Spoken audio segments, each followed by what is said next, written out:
في سؤال بيتكرر عندي كتير جدا جدا جدا، سواء من المتدربين اللي حضروا معايا البي ام بي بريباريشن ونجحوا في الامتحانات الحمد لله، او من متدربين من اماكن تانية من دول كتيرة جدا.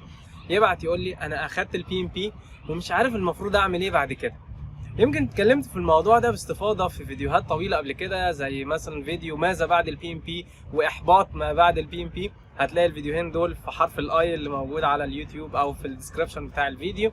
بس انا عايز يعني باختصار كده ممكن نتكلم في نقط سريعة. هو ليه انت مش عارف تجاوب على السؤال ده مع انك يعني مدير مشروعات وخبرة كبيرة وخدت الكورس ونجحت في الامتحان؟ ايه المشكلة هنا؟ المشكلة كانت في طريقة المذاكرة. المذاكرة كانت اكزام اورينتد اكتر منها براكتس اورينتد. كانت بمذاكرة عشان احل الامتحان، عشان انجح في الامتحان، عشان اعدي بس ال 555 دولار دول ما يضيعوش عليا وما اسقطش واعيد الامتحان. مش مهتم انا ازاي اربط ده بالدي تو دي اكتيفيتيز اللي انا بعملها في الشركة بتاعتي والشغل بتاعي. فاللي هيحصل هنا، انت الحمد لله بما انك عديت الامتحان، ده معناه ان انت مستوعب بنسبة كبيرة جدا محتوى الشهادة او محتوى الكورس. هترجع تاني لنفس المحتوى او لنفس طريقة المذاكرة بتاعتك ايا كان انت كنت بتذاكر ازاي.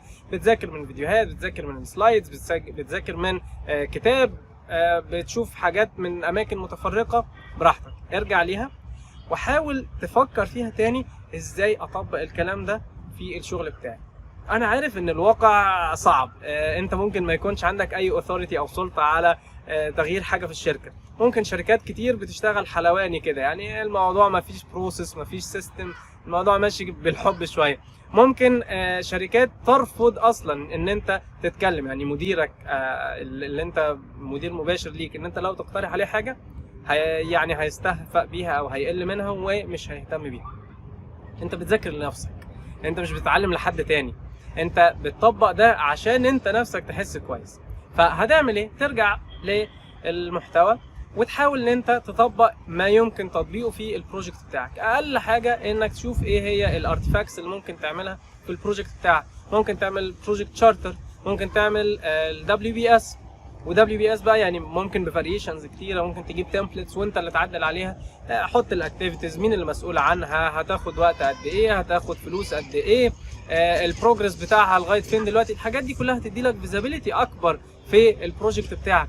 ممكن تبدا تعمل ليسونز ليرند ريجستر، سجل الدروس المستفاده، ستيك هولدرز ريجستر، ريسك ريجستر. كل الحاجات دي انت تقدر تستفيد بيها وتطبقها لنفسك. مش لازم الاداره بتاعتك تكون بتعملها، انت عايز تمارس اللي اتعلمته. زي مثلا دايما لما نقول على الانجليزي انت محتاج ممارسه. احنا خدنا الانجليزي في المدارس بجرامر وفوكاب كتير، بس مش عارفين نتكلم بطلاقه لان احنا ما مارسناش اللي اتعلمناه.